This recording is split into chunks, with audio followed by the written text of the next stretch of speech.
負ければ後がない一戦に臨んだドジャース。1回にムーキー・ベッツがホームランを放ち流れをつかみましたね。大谷翔平選手にも打点が飛び出すなど見どころ満載でした。今回はこちらの試合を詳しく解説している番組の日本語翻訳をお届けいたします。ご意見やご感想がありましたらぜひコメント欄までお願いいたします。それではご覧ください。Joe, thanks. Great job as always. And a Dodger big win. Shutout time. They're back in the series. We go to pivotal game 5, and away we go. Joe introduced everybody, so I don't even have to do that. You all know who's here. D-Train in a minute in the train station. But the traditional 8-pitcher shutout, Alex, just like we all planned it. You know, a baseball gem, but the Dodgers needed it. It's not how they wrote it up, but look, the Dodgers starters ERA is 10. The bullpen is about 2.3. So there's your story. It's not the way you wrote it up, but you have a game 5 back in Los Angeles. Absolutely. And let's not forget, we saw the Dodgers offense shine tonight, which is something that has been missing the past couple of days. I mean, we all know that the San Diego's Padres have this great pitching staff, but if Mookie doesn't come through, if Shohei doesn't come through, it's not going to happen there. Yeah, I mean, we talked about it when the game, or last night when we found out it was Dylan Cease versus TBD. Well, TBD is the MVP of the game. I mean, they had 8 pitchers went out there. Nice, Cap. Thank you. They had 8 pitchers went out and shut down a hot San Diego Padres team. So, game 5, here we go. This is what you want to watch. If anyone told us before the series started it would come down to a 5th game, we'd all agree to it because these teams are so evenly matched. Now the fun begins on Friday. But Cap, is exactly what you forecasted and what you said was most important for the Dodgers is to play ahead, especially with TBD, right?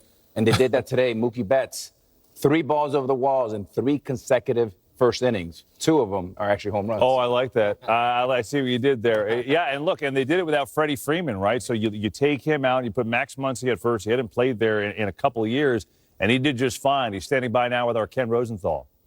Look, obviously, they saved this. However they did it, they saved their season. You go to game 5. That's the most important thing. But wasn't it nice to see the Dodgers show you a little something? They had lost 8 of their last 9 playoff games going the last couple of years, right? So they had been backs against the wall and just kind of went home. So wasn't it nice to see them respond tonight like they are the best team in baseball? Because they are. Yeah, it really was. You know, they never allowed the San Diego Padres fan base to get into it. You know, they silenced them right out of the gates. And this is, you know, this fan base in San Diego, they didn't let any Dodger fans there, remember? Didn't you say it? No Dodger fans allowed. But what a great job. They showed some fight. Look, this team has been in the postseason for I don't even know how many years in a row. So they've been in these positions before. I know it hasn't worked out in the past, but I tell you what, they have a chance to flip the script and change the narrative in Game 5 in Dodger Stadium. I got to talk about my boy Mookie Betts. He's one of the thunder in this lineup. He might be one of the most important players in this organization, to be honest with you, throughout the year. I would like to show you guys some clips right here. Nice. About my man showing some love at the gate. Bam! That's my dog. That's the guy I know. When he's having fun out there, his ability to take over. He takes things to the next level. This is the guy that when he get going, the Dodgers get going. And with the help of Ohtani, I mean, that's why they are where they are. Poppy, when you said I'm going to go to the video, I thought you were going to go back to Tom and Jerry, but you didn't. But in all seriousness, that's for later, buddy. KB, one of the guys that I got to give some flowers to is Dave Roberts, because here's a guy that's always a steady hand. He's consistent. You know, LA media like New York media, they go up, they go down, injuries, no injuries. But Dave Roberts is a consistent, steady hand. He's done a great job. Game 5 is set up beautifully. WrestleMania 5. How about, well, yeah, to your point, what did Max Muncy say? We were relaxed. That's right. Right? So that goes to the manager, I would think, keeping them all relaxed, right? Let's talk about the pitching, though. Let's go to the train station. Let's welcome in D-Train. Load up that train station. Oh, look at that. Look at the trains coming in. It's all beautiful. How good is that? And the graffiti got cleaned up, D. Nice job. You got the crew in there. My bad, dog. I appreciate that, guys. I appreciate that. But the bottom line is, this was a gritty win for the Dodger rotation, the bullpen, and really just the whole staff in general. They knew they needed this ball game, and they really did a good job of taking this whole crowd and this hot San Diego lineup out of the ball game. I felt like they followed the mid all night long. They executed, especially to Fernando Tatis and Machado. I thought the way they attacked him with the fastball and spun the slider and stayed ahead of him and kept them off balance, really was the key. And once they scored runs, Dave Roberts was able to deploy whoever he wanted to be able to win the matchup. And the bottom line is, hey, guys, if you guys don't win the matchup, we go to Cancun. So they're going to hold off on that trip just a couple more days. But they forced a Game 5 in their own house. It's going to be rocking and rolling in Dodger Stadium for Game 5. Hey, behind you, D-Train. Sorry, man. Look at the wall, man. You know what? I'm so sick of you, man. Like, we just cleaned it up, Poppy. Now I got to go call the city and get more money. You know what? I'm going to take that watch from you and pay for that too, Cat Daddy. I see what you got on your wrist. En la casa. You know what? I'm sick of you and your perm. Hey, and your perm. Hey, don't be hating on Billy D. Williams like that. Come on now. Train, that's messed up. Oh, man. The D-Train has left the station. There you go. Oh, my goodness. You have something to say? Yeah, I did. I forgot. But no, just back to what David was talking about, Mookie Betts. Just think about it. Yesterday, before Game 3, everyone was talking about Mookie Betts struggling. Now, all of a sudden, he's the hottest hitter in baseball. That's how quickly things can change in the postseason. Sure. Well, you did say, you looked at the tape, there's nothing wrong with him. And then, Poppy, you gave your boy the speech. He delivered the home run yesterday, but the home run today is so big. Got him up early, gave him a chance to relax, and the Dodgers go on to a rout 8-0. Everybody get worried. And you know what? I feel familiar with because that happened to me on my playing days. When I was cold, when I was not getting it done at the moment, everybody get worried. But to be honest with you, I wasn't really worried about you. You know why? Because the captain did a breakdown on your videos hitting. I did a breakdown on your video hitting. We didn't see anything different on what you do when you are hitting and when you are not. In the playoff, anything happened real quick. I mean, you can go 0 for 8 or for 10 or whatever. But tell me what your mentality has been the past couple of days. Whew, man. For a little bit, you know, I was like over 20, over 30 or something like that. And so who cares? I was just letting it get to me. I was really just letting it get to me. And really what was getting to me is that I just wasn't able to help the team, man. I just wasn't able to. I know it's going to take everybody, but I just wanted to do my part to control the things that I could control. And I wasn't, man. I was messing up and not doing my part with the team. And so that was what was really killing me. And so I really just reached down, said some prayers, reached down deep, and just tried to become a dog, and it worked. Mookie, what's up? This is Derek, man. Great game, great last couple games. How much are you guys looking forward to now going back to L.A.? Obviously, we know how this rivalry has gone over the last couple years, and the back and forth that it's been between the players, the fans and the players. But how do you expect the fan base to welcome you guys for a Game 5? And did you expect that this series would probably go the whole way? I mean, you definitely kind of expect us to go 5 games. I mean, it's been back and forth all year. Anything can happen in these games.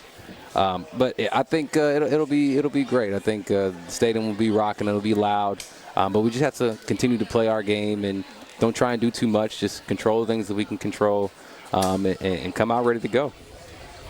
Hey, Mookie, Alex here. Congrats on the big win, and congrats on the last few nights. You've hit 3 balls over the wall in back-to-back first innings. How deflating was the first one, Profar stole one, and how rewarding was the last 2 nights when he wasn't able to catch it?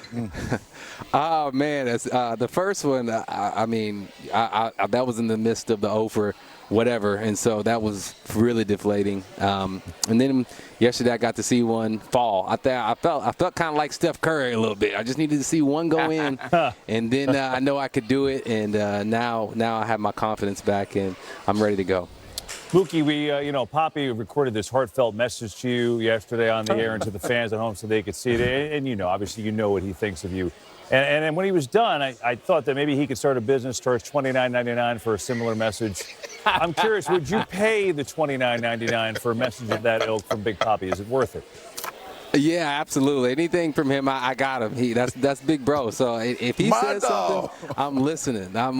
He said it, and I got a call, I got a text message, I got on national TV, I got the message, and it's been working. So Poppy, pun, like I'm going to call you when I need another message. Just make sure you answer. Hey, I got a message for you right now. Come back to LA tomorrow and finish this up so I stay here. I got you. I got you. Hey, Mookie, I congrats, love you, man. kid, man. Appreciate it. Have a good one. We'll see you Friday, okay? Thank you. Love you guys, man. Good to hear from you. Oh, you're the best. Always great to talk to Mookie and see him, Poppy, as you said, having fun, right? Just to feel good. He said he felt like he wasn't helping the team and, got going yesterday and then hits the big one today, and you see the difference, right? And, Derek, you talked about it. There was nothing wrong with his swing at all, nothing mechanically wrong. It's just a matter of going out there and keep doing what you're doing, and it finally paid off for him. Yeah, it's the gift and the curse of the postseason. You're hot, you're the greatest player on earth. You struggle, what's wrong? What I like to hear from Mookie is said what frustrated him is he felt as though he didn't have a chance to help the team, right? It wasn't that he doesn't feel as though he could play or he could hit. It's just after the game, you're sitting there and you feel like you let your teammates down because you didn't contribute, and he's contributed in a big way. Sure. And you see it in his face. Mookie's got that big old Magic Johnson smile, and it exudes great energy. And when you're relaxed and when you feel good, you play better. And he's starting to play better. That's trouble for the Padres. Yeah, there you go. So, a big win for the Dodgers. Mookie Betts was great. Ohtani delivered an RBI in the bullpen with 75 guys out of the pen through a shutout. So, on the emotional point with that play where the ball hit the umpire yesterday, just how frustrating was that when you watched it back in the dugout? Were you upset with the umpire directly or just kind of the way that entire play unfolded? 昨日審判にボールが去っててみんななんで少し悔しいところを感じてました。もう忘れました。I totally forgot. Shohei, going back to Darvish, how difficult is it to time up a guy with that many pitches and when he was kind of messing with your timing as well with how he delivers baseball? 多彩な球種とタイミングをずらすっていうピッチングでしてきたと思うんですけど、ダルビッシュさんに関しては感じることありますか？先ほども言った通りなんかこう一つの型に収まることなくというか、どういう状況でもうまく投げれる、そういう強さがあるのかなと思うので、自分もそこに対応していきたいし、チーム自体もそこに対応していくっていうのが一番大きなことかなと思うので、その時その時に合わせるっていうのはどのピッチャーもそうですけど、そこが一番うまい投手じゃないかなと思います。He doesn't rely on one plan, so he's, in that sense, it's for us as hitters, we have to be able to adjust, and that's what makes him, good and crafty as well. 背水の陣で臨んだ試合でしたが見事にドジャースが継投で完璧に抑え込みました。試合の途中で審判に当たり大谷選手が珍しく怒っていたシーンがありましたが、本人はもう忘れたみたいですね。明日はこの前完全に抑え込まれたダルビッシュ投手との対戦です。両日本人の活躍に期待したいですね。この動画が面白いと思っていただけましたらチャンネル登録、高評価お願いいたします。ご視聴ありがとうございました。